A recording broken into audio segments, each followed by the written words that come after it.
another video or reflection with PCUA. In this video, I want to talk about domestic workers. A domestic worker is a person who works within an employer's household. The term domestic service applies to the equivalent occupational category. In traditional English context, such a person was said to be in service. Such work has always been needed to be done, but before the Industrial Revolution, it was physically much harder.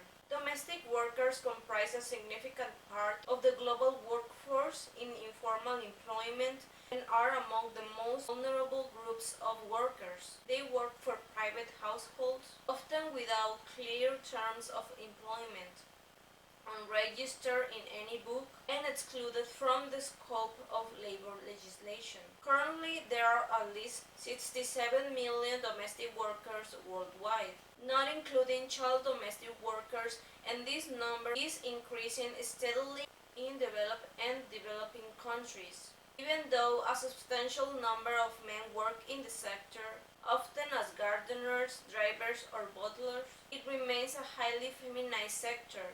80% of all domestic workers are women, and the vast majority are from the poorer sectors of society. Domestic workers around the world provide essential services so others can work outside their homes, keeping markets and economies working globally.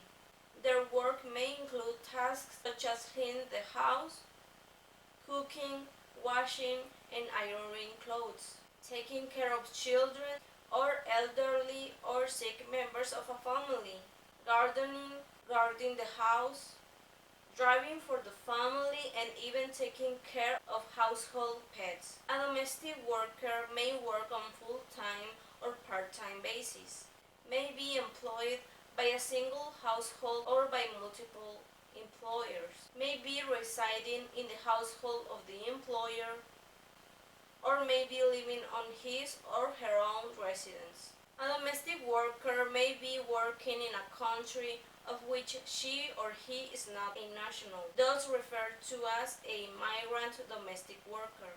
At present, domestic workers often face very low wages, excessively long hours, have no weekly day of rest, and at times are vulnerable to physical, mental, and sexual abuse or restriction on freedom of movement.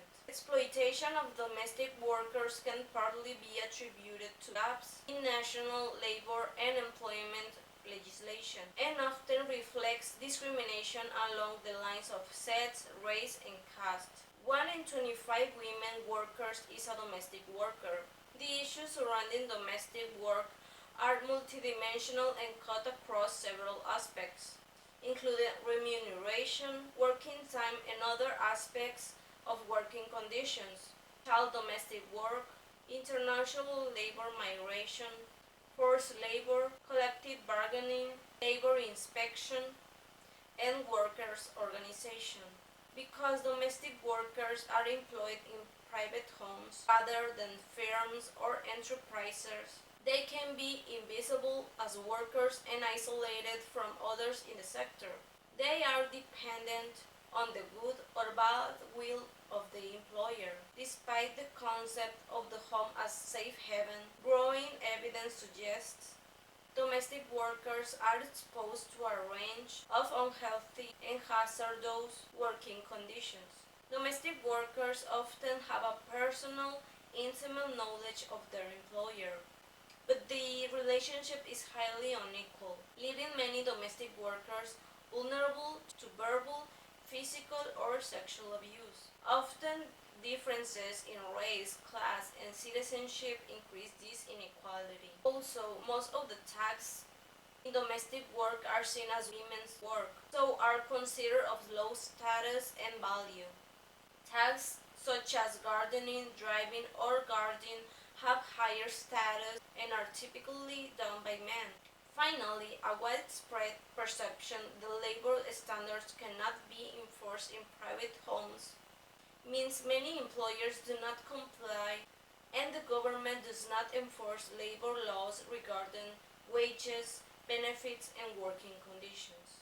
With this, I finish the topic about domestic workers. I hope you guys find the information useful, so I'll see you next time.